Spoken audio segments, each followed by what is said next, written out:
प्रिय विद्यार्थियों, आज की कक्षा का विषय है द्वितीय आंग्ल सिख युद्ध, जो कि नवंबर 1848 ईस्वी में अंग्रेजों और सिखों के बीच में शुरू हुआ और मार्च 1849 में समाप्त हुआ।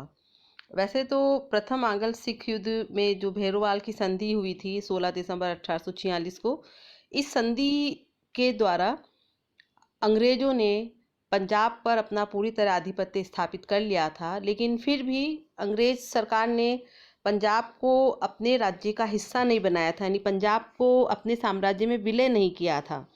और प्रथम युद्ध में पराजित होने के बाद भी सिख को उन्होंने जो है स्वतंत्र शक्ति के रूप में जीवित रहने दिया था। लेकिन प्रथम युद्ध में पराजित होने के बाद भी सिखों की शक्ति का पूरी तरह पतन नहीं हो पाया था। वे अब भी पर्याप्त ताकतवर थे और संगठित होकर शत्रु को गंभीर चुनौती दे सकते थे। प्रथम आंग्ल सिख संघर्ष के बाद ही तेजी से ऐसी घटनाएं घटित हुई कि अंग्रेजों के साथ दूसरा निर्णायक संघर्ष छिड़ गया। इस संघर्ष में विद्यार्थियों सिखों को पूरी तरह पराजित होना पड़ा और पंजाब को अंग्रेजों ने अपने साम्राज्य में मिला लिया। तो सबसे पहले हम ये बात करें कि इस युद्ध के लिए उत्तरदायी कारण क्या थे। प्रथम सिख युद्ध के बाद सिख राज्य पर अंग्रेजों का प्रभुत्व बढ़ता जा रहा था। अंग्रेज रेजिडेंट लॉरेंस ने के द्वारा किए गए दुर्व्यवहार के कारण सिखों में असंतोष बढ़ता जा रहा था। दूसरा, सिखों को ये विश्वास था कि अंग्रेजों के साथ अपने पहले युद्ध में वह अपने नेताओं के विश्वासघात की वजह से हारे थे, न कि अपनी सैनिक दुर्बलता के कारण। उन्होंने अपनी पराजय को भारी जो है राष्ट्रीय अपमान माना और एक बार वह फिर अंग्रेजों से लोहा लेने के लिए तैयार हो गए थे। सिख सेना ये मानती थी कि उनकी पराजय का जो कारण है विश्वासघाती सेनानायक थे और उसने अपनी पराजय को हृदय से स्वीकार नहीं किया था और वह अपनी पराजय और अपमान का बदला भी लेना चाहती थी। और दूसरी ओर अंग्रेज जो है वह भी सिखों की शक्ति को अब पूरी तरह नष्ट करने के लिए तैयार थे। इस युद्ध का या इस संघर्ष का एक कारण ये भी था कि 1846 की जो पूरक संधि थी, भेरोवाल की संधि, जिसके द्वारा पंजाब के शासन पर अंग्रेजों का वास्तविक नियंत्रण स्थापित हो गया था। इससे अनेक सिख सरदारों का प्रभाव और गौरव जो है समाप्त हो गया था। रानी जिंदन को संरक्षिका पद से हटाकर बनारस में कैद करना अंग्रेजों की एक बड़ी भूल थी। इससे पंजाब की जनता और सरदार दोनों ही असंतुष्ट हो गए थे। युद्ध का एक कारण विद्यार्थी ये भी रहा कि अंग्रेजों ने जो है कुछ सुधार किए थे पंजाब में और वहाँ के लोग उन सुधारों से नाराज थे। एक अन्य कारण ये भी था कि से जो सैनिक थे वे पंजाब राज्य से होकर अंग्रेज सेना के निकालने के कारण भी उनको जो है यानी जब प्रथम संघर्ष में सिख पराजित हो गए तो एक अंग्रेज सेना वहाँ पर रखी गई थी। इसलिए बहुत सारे सिख सैनिक जो कि पंजाब की सेना में कार्यरत थे, नौकरी कर रहे थे, उन्हें उनके पद से हटा दिया गया था और ऐसी स्थिति में वो बेरोजगार हो गए थे और इससे वे असंतुष्ट थे। एक अन्य कारण ये भी था कि इस समय भारत में जो गवर्नर जनरल है वह लॉर्ड डलहौजी था। वह घोर साम्राज्यवादी था, अतः पंजाब को हड़पने की योजना बनाने लगा था। सिखों को भी ये बात पता चल गई थी कि अंततः उनका संघर्ष जो है अंग्रेजों से होना ही है। एक कारण जो कि तात्कालिक कारण भी कहा जा सकता है विद्यार्थियों, वह यह था कि लाहौर की जो काउंसिल और मुल्तान के गवर्नर जनरल मूलराज के बीच विवाद था।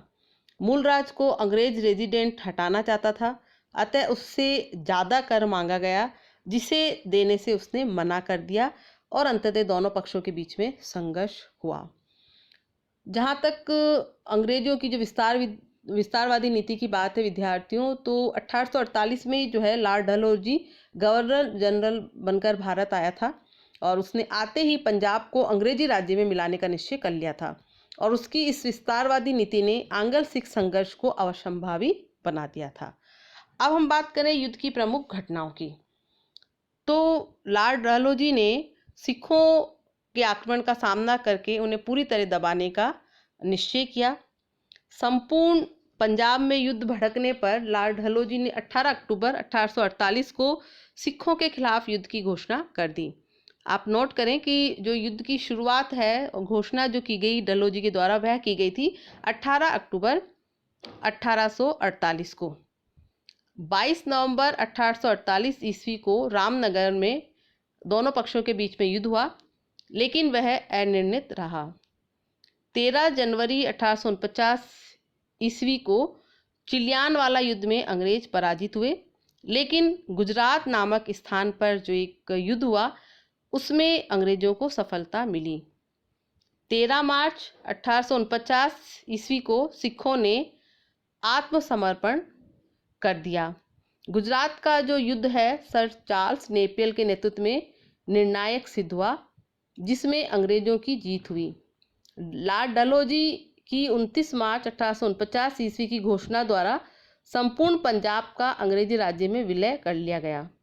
महाराजा दिलीप सिंह को 50,000 पाउंड की वार्षिक पेंशन दे दी गई और पंजाब राज्य जो है उसमें जैसा कि निर्णायक युद्ध जो साबित हुआ था गुजरात का, उसमें सिख जो है पूरी तरह पराजित हो गए और 13 मार्च 1849 ईस्वी को सिखों ने आत्मसमर्पण कर दिया। अब हम बात करें सिख राज्य पर अंग्रेजों के आधिपत्य की, तो विद्यार्थियों 29 मार्च 1849 ईस्वी को डलहौजी ने एक घोषणा प्रसारित की, जिसके द्वारा पंजाब को ब्रिटिश साम्राज्य का अंग बना लिया गया। पंजाब का शासन चलाने के लिए 3 कमिश्नरों का एक बोर्ड नियुक्त किया गया, जिसमें sir Henry Lawrence, John Lawrence और चार्ल्स मैंसल शामिल किए गए।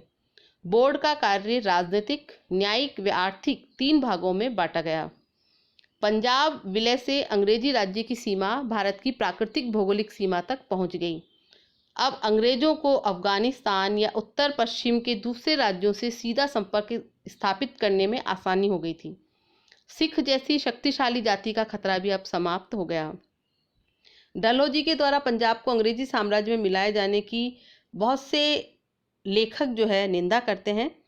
टार्टर के अनुसार डलहौजी की नीति किसी न्याय या सिद्धांत पर आधारित नहीं थी और जैसा कि बेले ने कहा है, पंजाब को अंग्रेजी राज्य में मिलाना सशस्त्र विश्वासघात था। इससे न तो कोई भौतिक और न ही कोई नैतिक लाभ हुआ। इस प्रकार हम ये कह सकते हैं कि सिख जाति का जो है पतन हो गया। और जैसा कि मैंने अभी पूर्व में कहा कि महाराजा दिलीप सिंह को 50,000 पाउंड की वार्षिक पेंशन दे दी गई और उन्हें शिक्षा प्राप्त करने के लिए इंग्लैंड भेज दिया गया, जहां उन्होंने ईसाई धर्म स्वीकार कर लिया। सरदार मूलराज को मृत्युदंड की सजा दी गई और साथ ही जो विश्व प्रसिद्ध कोहिनूर हीरा है वह महारानी विक्टोरिया को भेज दिया गया है, जो अभी तक सिखों के पास में था।